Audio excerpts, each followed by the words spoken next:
concerns that family, friends, and the wider community have had. However, it has also resulted in unsubstantiated allegations being made against individuals who may have assisted this investigation. I wish to assure the public that all witnesses spoken to as part of this investigation have fully cooperated and been forthcoming with the detectives assigned to this matter. As previously indicated, the investigation remains ongoing, and we again ask that anyone with information contact Detective Inspector Jason Smith at 717-0862. The public would also be aware that an investigation has commenced into an indecent exposure incident at the National Sports Centre. The suspect in that matter has now left the island, and the BPS is consulting with the Office of the Department of Public Prosecutions to determine what options remain available to us. There was no report of this incident made to police officers who were on duty at the stadium. Immediately upon learning of the incident, through social media I might add, officers attended the location where the mechanical bull ride was set up, but there was no one there at that time. Representatives of the company which operated the tent at which the incident occurred, as well as representatives of the persons who own and rented the ride to that company, have all been interviewed. Key to all this is the fact that no one has so far come forward to file a complaint in this matter, despite the huge public outcry against it. Individuals with direct knowledge of what happened have provided statements, but at this point in time declined to assist with a prosecution. This has significantly hampered our efforts, and the investigation into this alleged offense is now at a standstill. With regard to the purported use of a racial slur by rugby players at the Cocoa Reef Hotel, inquiries have been conducted and several individuals spoken to about these claims. The social media post which initially alerted the public and the police to the alleged incident was taken down, and persons who said they witnessed the incident have declined to come forward and file a complaint. The Bermuda Police Service appreciates the concern expressed by the public, particularly in relation to the two latter incidents, well, all the incidents indeed. That said, when persons who observe these incidents are not willing to give evidence before court, our options to progress these matters become limited.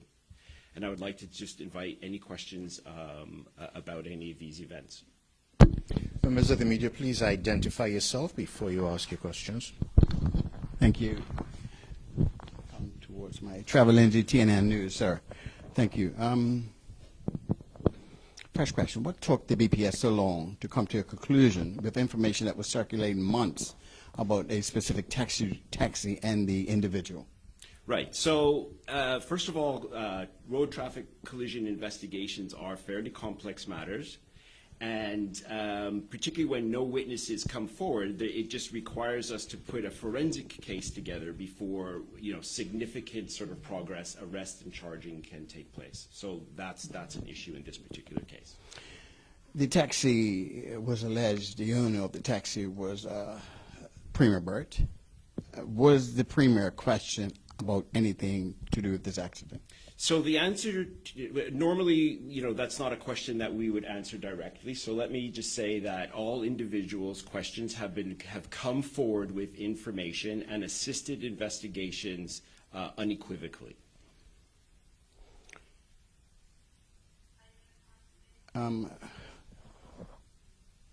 Why wasn't taxi T1194 examined? Why wasn't the taxi examined at the scene of the accident? So initially at the scene of the accident, there was a set of circumstances that presented themselves to officers. And that didn't, at that moment in time, lead us to where we are today. But it's through the investigative process that we got to where we are today. Social media, as you know, you stated first, social media has been a buzz about this. So once the individual was identified as an arrest,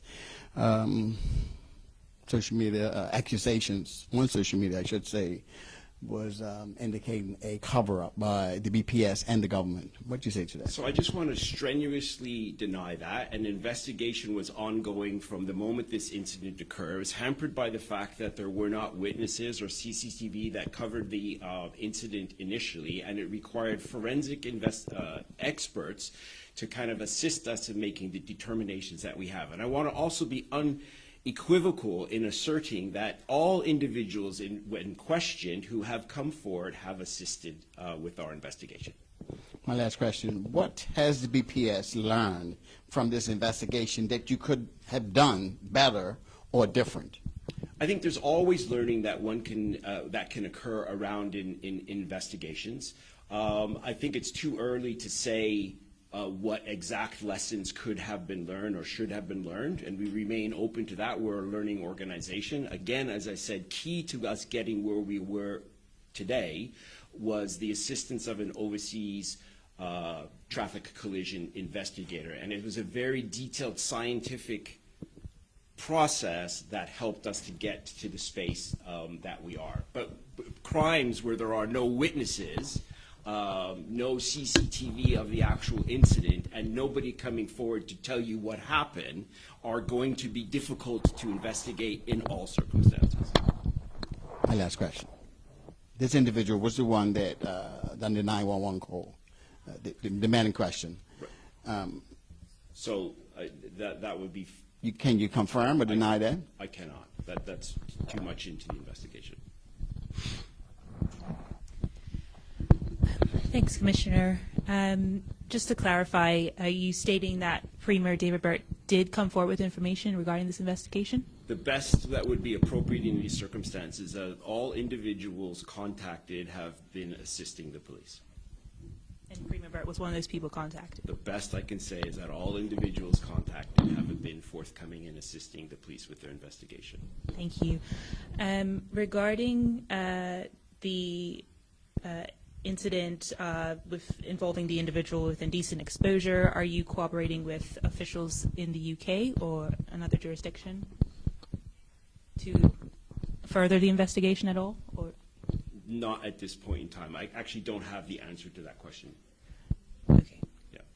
I see. You're not proceeding with the investigation. Well, they haven't. No, what I'm saying is we're limited in our options given that people who have information, direct information related to the incident are saying we don't want to participate in a prosecution.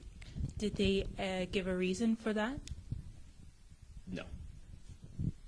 Are there any other methods that can be explored when people don't want to prosecute? Sure. Well, we do things. This one is particularly hampered by the fact that video of that incident was obtained by a member of the public, right? So it's not a government or system CCTV. So in order to bring that prosecution forward, we need somebody to say, hey, I recorded this of this incident. And in the absence of that kind of thing, yeah, we can sort of, surmise or know what happened.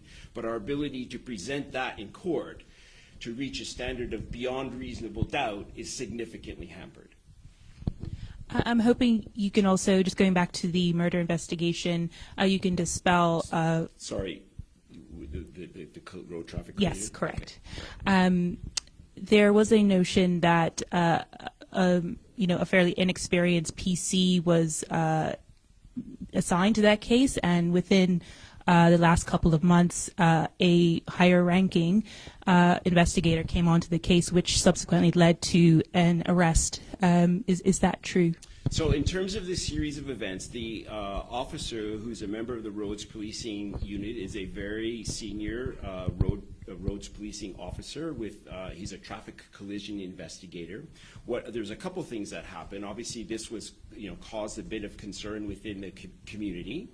There was a length of time, that the investigation was progressing, and like we do with many investigations, we did a review. The review is never conducted by the officer leading the investigation because you want a fresh set of eyes on the problem. So that's normal. We have a cold case review team, and it was actually the cold case review team that did a review of the ongoing investigation. And as a result of all of that coming together, we made steps forward. I do not want a narrative to be out there that somehow the officer was inexperienced. Even the serious crimes unit will have reviews conducted, and that review team says, why don't you try this, try this, try this, and that's what happened in this circumstance.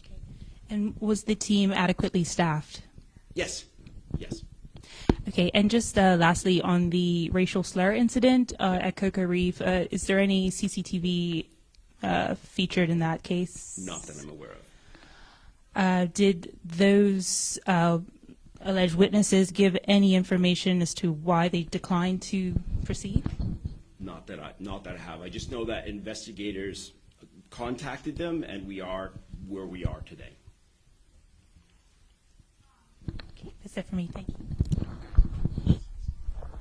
Good afternoon, sir. Jonathan Bell from the Raw Gazette.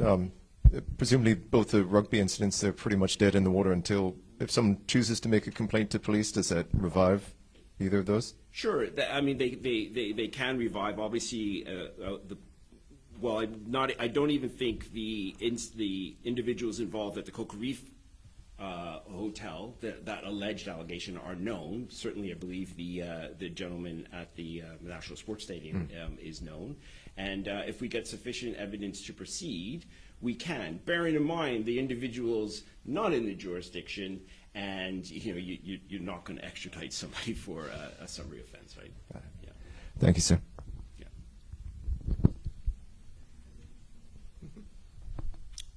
That's it. We're good. Thank you very much. Appreciate your attendance.